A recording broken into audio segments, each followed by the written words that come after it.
So let's look at what that could mean. For a start, this posture, okay, is actually your posture, fighting posture. If you look at Chen Panling, the way he did it, and the way Chen Yuqing does it, you actually have what's really a fighting posture, but with the hands open, so it's relaxed. But essentially, you're already looking at that Clayton's gap. So what looks like, as he takes a shot with a lead, looks like he would easily fit through. He misses. And it almost looks, if you can come real close, over the top of Steve's shoulder, okay, it looks, and you just pause for a moment and you think about it, it really does look like he's going to have a straight line through in my face. And you'll notice it actually misses. So it's an illusion that there's a gap there. So that's the first part. The second part is you'll notice the form goes from here, there, together. What do you think that could mean? Why are we coming together? Deflection, deflection. Yeah, we're actually using that. So I'm seeing the punch coming in, I'm bringing it together. I don't need to do much to cause a deflection of a jab. I don't need to make a huge push off line. All I need to do is put it into my own position. So once I put it into my own position, I've deflected the jab. Now I'm actually in a position, in the defensive position. You'll notice I've got my right leg forward. So the form begins with the defensive. You've got your strongest arm forwards. So this is why you see from there, it goes from there to there. It doesn't open with the opposite one. So from here, there, right? We can actually start simply by practicing. And somebody throwing a jab, please don't hit me because I'm not going to move, but you're trying to throw a jab. And from there, okay, if we had gloves, it'd be good. We want him in range. All I'm going to do is simply bring the arms as if squishing a pillow. Okay, that's all we want.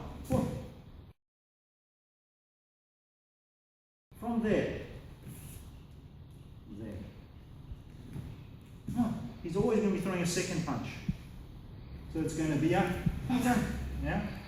So 1, 2. I've got that arm now trapped at the shoulder. So, boom, bah. And now I can bring that down. Now, the point is that the cross generally carries a lot more momentum and is more committed. So that's the one that I'm concerned with simply taking down. And by pushing on the shoulder, I get a remarkable amount of leverage, particularly when he's off balance. Right. So you can see he's already off balance. All I need to do is push on that shoulder, boom. And what's more is, if that fails, it goes down to the elbow line. 1, 2, 3. So you've got that cocked elbow. So it's actually quite a simple sequence against the most common attack. If it all fails, in other words, it doesn't fail, but it doesn't knock him to the ground, he's going to be throwing another one, and I've got that covered here. Why here?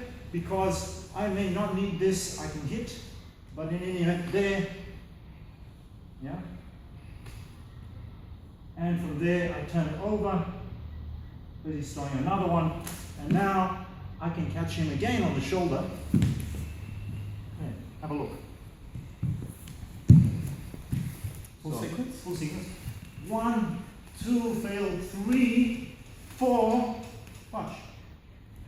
Okay. People always think, oh, elbow, but of course elbow is an option. 2, slide to the elbow.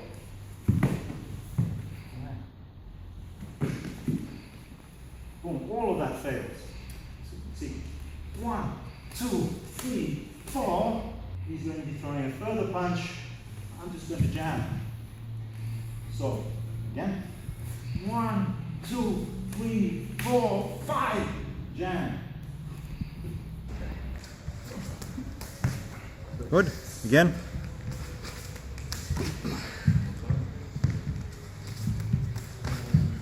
Good. He's throwing that punch, and I've had to catch it like that. I'm on my way anyway, hands open. If you twisted the wrist, see what would happen to his... so your moment would transfer down, wouldn't it? Yeah, he's actually... His moment is actually a circular one. Yeah. So what you want to do is you want to bring him down with the body, not with your arm. Yep. So if you can, I'll borrow you filming things, Steve. So watch this. Observe. We've got this. I fail with the shoulder, but I've got to the elbow.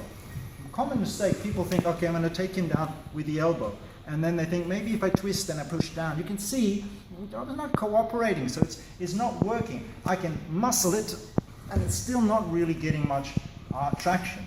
But if you think that way. Now I didn't give Rob forewarning, hey, this is now going to be the secret one, go with me on it. He's basically punched, and I'm going with that direction.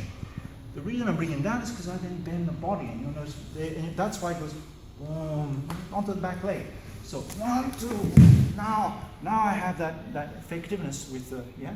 So I don't want to think of twist.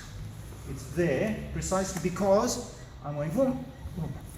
And once I get past that point, he drops. Because my body drops, and that's all I need. I just need him off balance just a little bit. Later on, we do the twist step. And the twist step is much better for that. So he punches, 1, and now when I twist, I can use my twisting concertina action to drop, if I need to. Not that that shows in the form, but that dropping of the body. There are 2 ways to do it. Off the back leg, off the front leg. What I've shown you is a defense against this one, yeah? And I may need that there. But there's 2 other options. At the turn here, catches there. And now from there I can rake past the face. So 1, 2, yeah? So I twist there. And you notice the hand is there because touching my own arm means I'm actually making contact with him. So boom, yeah.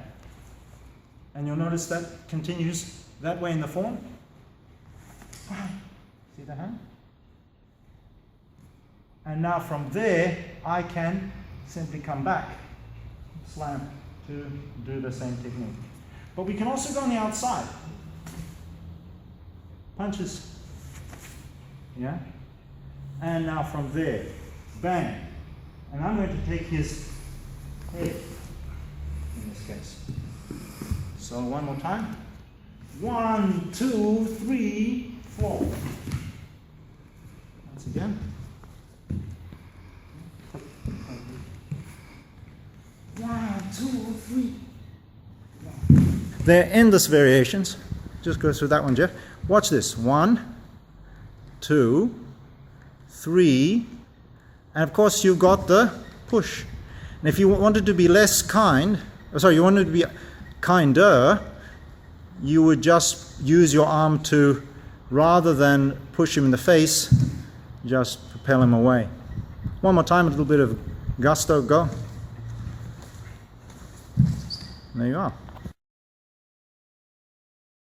2, 3, 4. All of them have lovely applications. On this one, 1, 2. On this side, 1, 2. On this side, 1, 2. On this side, 1, 2. How I can not only apply what people think are great, armbar, but I've actually got something a little bit more subtle than that. 1, 2, 3. Yeah? 1, 2, 3. This side too. 1, 2, 3. You can actually break joints using that downward movement. This leaves this movement. Now, the principle is of lute and arm. And really what you want with lute is to learn to withdraw from push. Now, the standard approach to a push, most people just go straight back. But what if I did, and what's more is I did boom slowly. So 1, 2, 3, 4. And you see, as he's pushing, my body's moving back, and then at the last second, so I'm absorbing, redirecting. So it's this, push hard. Yeah, that's what actually happens. And now I use my arms to create a bit of a curve. Watch. Yeah, push hard. And yeah.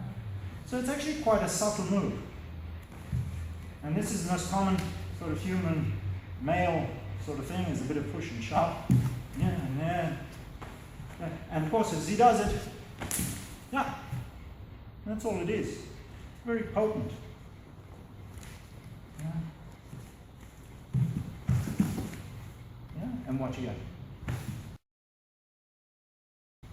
Yeah, just boom.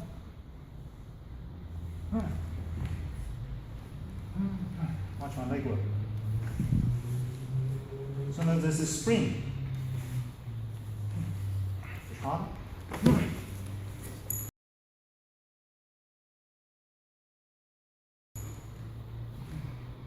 Don't do this. Sideways. Most people go. You can see once I've gone fully sideways, I've lost any. I have to end up at about here. So boom, nice and strong. A lot of people imagine there's something like this, so it's unlikely. What will end up happening is simply wherever his arms are, doesn't matter which arm you push. Okay. The other advantage to this is simply learning the slip. If he's going to simply punch from there, because most people go like this. Yeah. So which arm is he going to lead with? Bang. All right.